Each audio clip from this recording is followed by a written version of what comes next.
பாடசாலை விருது விழாவில் பகிரங்கமாக போர்க்கொடி தூக்கிய மாணவி. பின்னணி என்ன?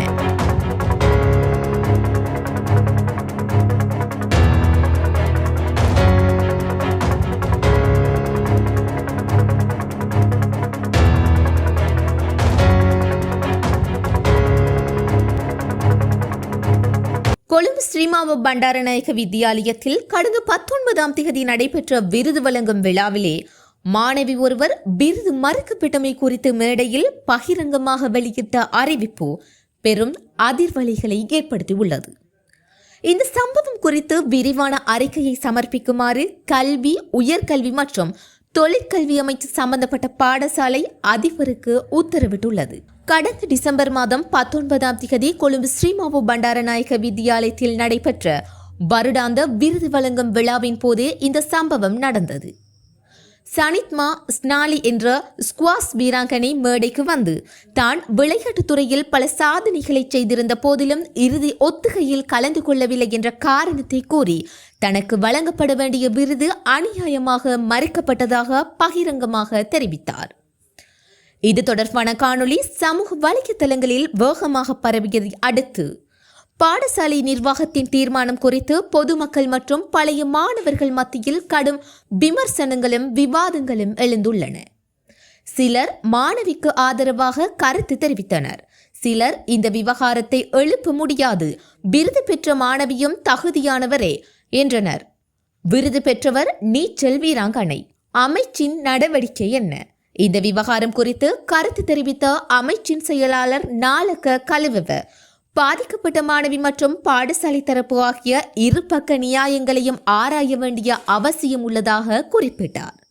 இந்த சம்பவம் தொடர்பில் அமைச்சு விசேட கவனம் செலுத்தியுள்ளது.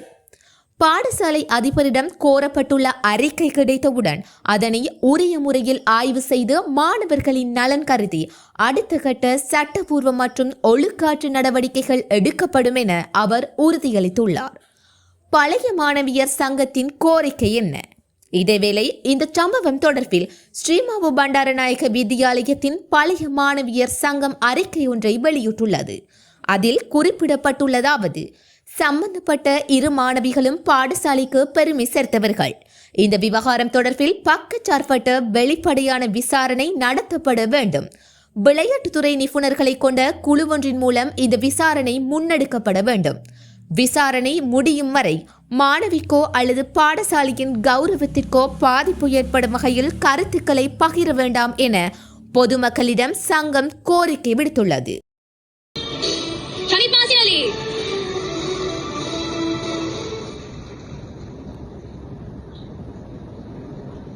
Good evening, everyone. Dear Chief Guest, Madam Principal, my dear teachers, and all the parents present here. හැමෝගෙම understanding පාසල සඳහා මම සිංහලෙන් කතා කරන්නම්. මම සනිත් මාසනලි සිරිමාව බණ්ඩාරනායක විද්‍යාලයේ 2023 වර්ෂයේ ක්‍රීඩා නායිකාව. සිරිමාව බණ්ඩාරනායක විද්‍යාලය කියන්නේ මට පුදුමයක් වගේ. මම අභිමානවත් සිරිමාවියක් විදිහට අද මෙතන නැගිටලා අසාධාරණයට විරුද්ධව කතා කරන්න මට හයිය දුන්නේ මගේ පාසල. මම ඒක බය නැතුව කියනවා. ඉතින් මම 2011 වසරේ සිට එක වසරේ සිට සිරිමාව බණ්ඩාරනායක විද්‍යාලය වෙනුවෙන් මගේ පාසල වෙනුවෙන් බොහෝම කැප වෙලා මගේ පාසලට ජයග්‍රහණය ගෙන දෙන්න සෑහෙන කටයුතු කරලා තියෙනවා. ඒක මෙතන ඉන්න පේරන්ට්ස් කෝචස්ලා ගොඩක් අය දන්නවා.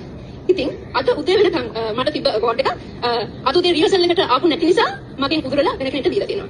ඩිසර්විං අවෝඩ් එක, වෙල් ඩිසර්විං. ඒක දෙන්න කලින් මගේ පර්ෆෝමන්ස් චුට්ටක් මම කියන්න. මම 2022 වර්ෂයේ කොමන්වෙල්ත් ගේම්ස් බර්මින්හම් 22 ඒ කියන්නේ පොදු රාජ්‍ය මණ්ඩලයේ ක්‍රීඩාවලද මම හිතන්නේ මට වයස 16කට පාසල් දරුවෙක් විදිහට මම විතරයි කොමන්වෙල්ත් ගේම්ස් වලට සහභාගී වුණේ. ඒකෙදි ප්ලේට් මික්ස් ඩබල්ස් ඉවෙන්ට් එකේ මම ගෝල්ඩ් මෙඩලිස්ට් කෙනෙක්. ඒ වගේම 2023 වර්ෂයේ තිබ්බ ඒෂියන් ගේම්ස් හංග්සෝ 22 ඒකෙදි මම විතරයි පාසල් දරුවෙක් විදිහට සහභාගී වුණේ. ඒකෙදි මම ප්‍රී ක්වාටර් ෆයිනලිස්ට් කෙනෙක්. ලංකාව වෙනුවෙන් කලර්ස් ඒ වගේම මේ වගේ අචීව්මන්ට්ස් ගොඩක් කරලා තියෙනවා. තව 2022 වර්ෂයේ ඉඳලා මම ස්කොෂ් ජාතික ශූරිය අවුරුදු 17යි ඒතකොට මට වයස ලාභාවතම ජාතික ශූරිය. ඒ වගේම පිට 3 වතාවක් ශ්‍රී ලංකා ජූනියර් චැම්පියන්. ඒ කියන්නේ කනිෂ්ඨ ජාතික ශූරිය පිට 3 වතාවක්.